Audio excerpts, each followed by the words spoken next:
God made everything and everyone. He even made Fidel Castro. That's what my abuelos, or grandparents, Ana and Julian Espinosa, always taught me. That meant the revolution was God's doing, too. At the very least, He allowed it to happen. When I was a boy, that made no sense to me. I wanted to know if we were being punished or tested. Nobody could tell me for sure. Abuela Ana wasn't complaining. She never complained about anything. She merely observed that God didn't miss a beat. We Cubans might have felt that He had abandoned us, but that wasn't true. Nah, it was the rest of the world that had forgotten about the people of Cuba. That's what Abuela Ana said, and she should know, because even before Castro came to power, when he overthrew the dictatorship of Fulgencio Batista, life had been hard for my family. Maybe Cuba's problem and ours started with sugarcane. Sugar is the lifeblood of Cuba, and the central province of Las Villas, where my people come from, is the heart of sugarcane country. But farming sugarcane is brutally hard work.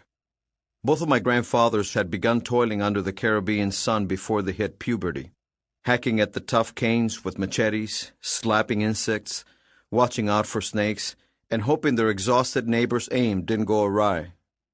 In the old days, this was slave work. Each of my grandfathers dreamed of leaving as soon as he could, in search of a better life. Only my maternal grandfather, Abuelo Julian, managed to do that when he put down his machete and left the cane fields in the farming town of Rodas in Las Villas in 1918. My other abuelo, Alfonso Calcines, was a sharecropper in the town of Cumanayagua. He and my abuela Petra had 17 children, 12 of whom survived childhood. My father, Rafael, whom everyone called Felo, was their youngest son. They rented a small house on land owned by a wealthy Spaniard. In return for their labor, they were allowed to keep part of the sugar crop. This provided them with their basic needs for food, clothing, and shelter, but nothing else.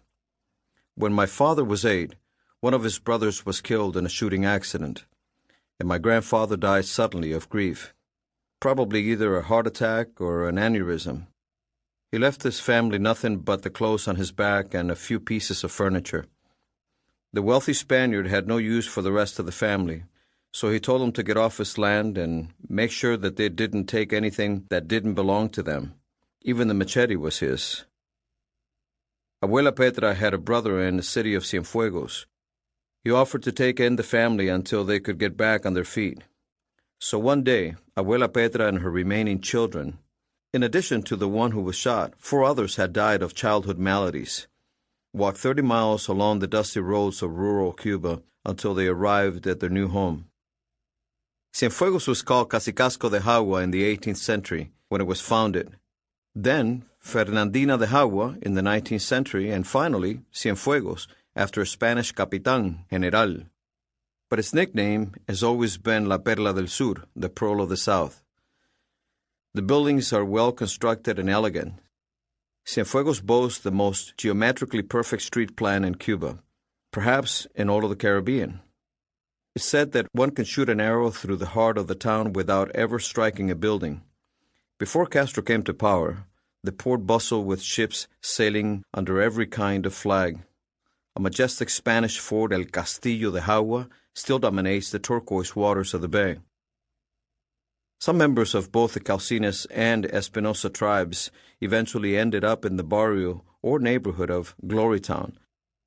My parents met when my mother was 14, my father 21. One of my mother's sisters, Violeta, was my father's neighbor. It was during one of my mother's frequent visits to see her sister that my father noticed her and began to think about settling down.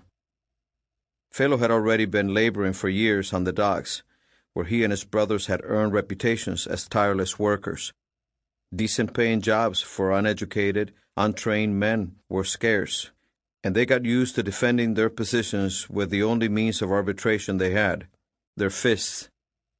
But if another laborer collapsed under the brutal sun, as was common, one of the Calcines brothers would be there to carry the fallen man's load as well as his own. This way, although dock hands were paid by the load, the fallen man would receive his full pay at the end of the day.